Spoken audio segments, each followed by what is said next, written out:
लिख रहा हूँ मैं अंजाम जिसका कल आगाज़ आएगा, मेरे लहू का हर एक कतरा इनकलाब लाएगा। मेरे दिल से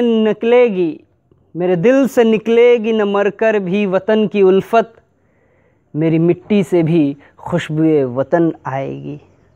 जी हाँ दोस्तों, ये सरदार भगत सिंह की पंक्तियाँ हैं, उनकी लाइन्स हैं और आज उनका जन्मदिन है। तो भगत सिंह का आज़ादी की लड़ाई में बहुत ही महत्वपूर्ण योगदान रहा है। उन्होंने पूरे देश के लोगों में अंग्रेज़ी सरकार के ख़िलाफ़ जो आक्रोश पैदा किया, जो नफ़रत और जो घृणा पैदा की और इसके आधार पर पूरे देश के लोगों को एकजुट किया, उनकी शहादत ने, उनके बलिदान ने, वो अभूतपूर्व था। ऐसा बलिदान पहले कभी देखा नहीं गया था कि व्यक्ति जानते हुए समझते हुए जो है वो अपनी बलि देने के लिए जा रहा है। आज़ादी की लड़ाई में इस तरह का योगदान हमें देखने को नहीं मिलता है। पहले भी जो है लोगों को फांसियाँ दी गई हैं अंग्रेज़ी सरकार द्वारा, किंतु वे पकड़े गए हैं। इसलिए यहाँ सरदार भगत सिंह पकड़े नहीं गए, उन्होंने खुद को ही वहाँ अपने आप को ही सरेंडर किया। स्वयं उन्होंने असेंबली में बम फेंका और उसके बाद जो है वो भागे नहीं, वहीं खड़े रहे, वो गिरफ्तारी देने के लिए तैयार थे। तो इस तरह का बलिदान जो है पहले देखा नहीं गया, इसीलिए उन्हें शहीद आज़म की उपाधि दी गई। किंतु आज यदि वे जीवित होते, इस वर्तमान परिस्थिति में खड़े होकर यदि वे जो उन्होंने उस वक्त कहा था अगर आज कहते तो निस्संदेह उन्हें एंटी नेशनल, देशद्रोही घोषित कर दिया जाता। उनके विचारों को, उनके विचार की जो आस्था है, उनके विचारों की आस्था को जो है गाली की तरह, एक गाली की तरह प्रयोग किया जाता है। तो चलिए हम देखते हैं कि वे कौन कौन सी बातें हैं जो यदि आज सरदार भगत सिंह खड़े होकर इस वर्तमान परिस्थिति में, इस राजनीतिक माहौल में अगर वे कहते तो उनको एंटी नेशनल घोषित कर दिया जाता। तो उनकी पहली ही लाइन है, वो कहते हैं कानून की पवित्रता तभी बनी रह सकती है जब तक कि वो लोगों की इच्छा की अभिव्यक्ति करे। लोगों की इच्छा, आप जानते हैं हाल फिलहाल में मोदी सरकार ने कृषि बिल लाया है और उसे ध्वनि मत से पारित भी करवा दिया है।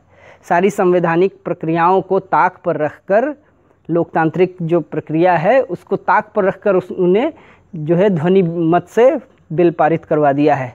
और उनका ये दावा है कि इस बिल से, इस कानून से किसानों के जीवन में खुशहाली आएगी।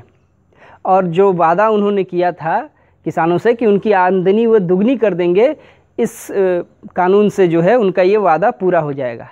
लेकिन किसान खुश नहीं हैं। उनको लगता है कि यह बिल जो है, ये कानून जब बनेगा ये उनकी कब्र खोदने वाला होगा। इसलिए वे प्रदर्शन कर रहे हैं, सड़कों पर विरोध जाहिर कर रहे हैं। कोई किसान समर्थन में नहीं है इस बिल के। तो अगर आज भगत सिंह सरकार की, इस अपने देश की इस सरकार की अहमकाना हरकत को देखते तो बड़ा ही दुख प्रकट करते और निस्संदेह वे किसानों के साथ खड़े होते और उनके पक्ष में, उनके हक में जो है अपनी आवाज़ बुलंद करते। फिर क्या होता? फिर तो उन्हें देशद्रोही करार दिया जाता, अर्बन नक्सल करार दिया जाता। ठीक है।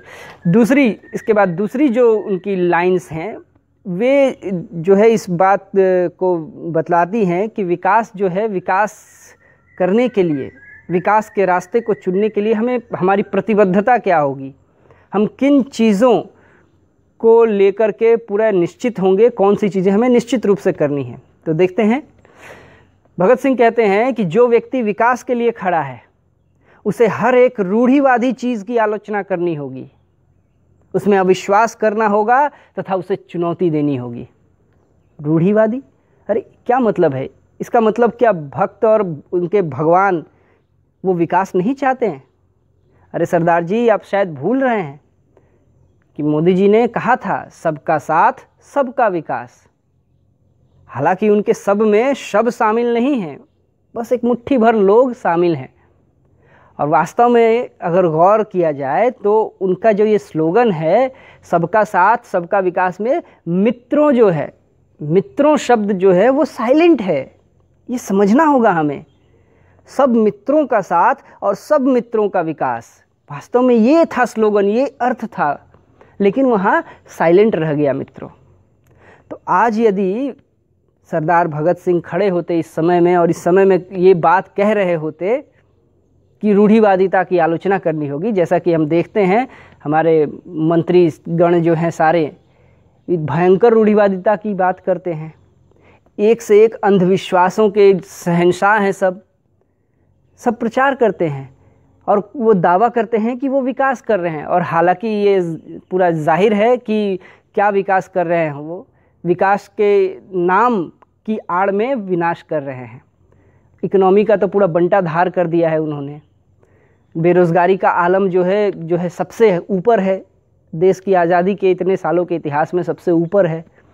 किसानों की आत्महत्याएं बहुत बढ़ गई हैं, उनसे भी ज़्यादा बेरोज़गार युवाओं की आत्महत्या की दर जो है किसानों की आत्महत्या की दर पार कर चुका है। तो ये विकास का मॉडल है उनका। आइए अब अगली जो लाइनें हैं भगत सिंह की वो देखते हैं, जिनकी वजह से उन्हें देशद्रोही घोषित किया जाता है या फिर अर्बन नक्सल के रूप में उनको घोषित किया जाता है। ये तमगा उनको आज मिलता है। यदि वे आज जीवित होते, और ये जीवित होते तो निस्संदेह ही वो विरोध में खड़े होते। चलिए देखते हैं उनकी अगली लाइन। वो कहते हैं भगत सिंह कि हम ये कहना चाहते हैं कि युद्ध छिड़ा हुआ है और यह लड़ाई तब तक चलती रहेगी जब तक कि शक्तिशाली व्यक्तियों ने भारतीय जनता और श्रमिकों की आय के साधनों पर अपना एकाधिकार कर रखा है। ये तब तक ये लड़ाई चलती रहेगी। चाहे शुद्ध भारतीय पूंजीपतियों द्वारा ही निर्धनों का खून चूसा जा रहा हो, तब भी इस स्थिति में कोई अंतर नहीं पड़ता, तब भी ये स्थिति वही रहेगी। अरे सरदार जी, अगर आज अच्छा है कि आप जीवित नहीं हैं। यदि आज आप जीवित होते तो निस्संदेह इस स्टेटमेंट के कारण, इस वक्तव्य के कारण आपको जो है देशद्रोही घोषित कर दिया जाता। आप युद्ध की घोषणा कर रहे हैं, ये तो सीधा सीधा देशद्रोह है, ये तो बाहरी आक्रमण है। तो अगर अच्छा है कि वे आज जीवित नहीं हैं। अगर आज वे जीवित होते तो इस स्थिति को देखकर बहुत ही वो दुखी होते, क्योंकि जो वर्तमान परिस्थितियां हैं वो इतनी भयानक हो गई हैं कि अब उसमें जो है लोग जो हैं वो दूसरे के हक में, किसानों के, मजदूरों के हक में या लोकतांत्रिक प्रक्रियाओं के हक में अपनी आवाज़ नहीं उठा सकते। भगत सिंह इस स्थिति पर तो चुप नहीं रहते, और चुप नहीं रहते तो निस्संदेह जो है उन्हें देशद्रोही घोषित कर दिया जाता है। एक मैं छोटा सा जो है वाक्य बताऊं। वाक्य भगत सिंह का जो है गिरफ्तारी से संबंधित है।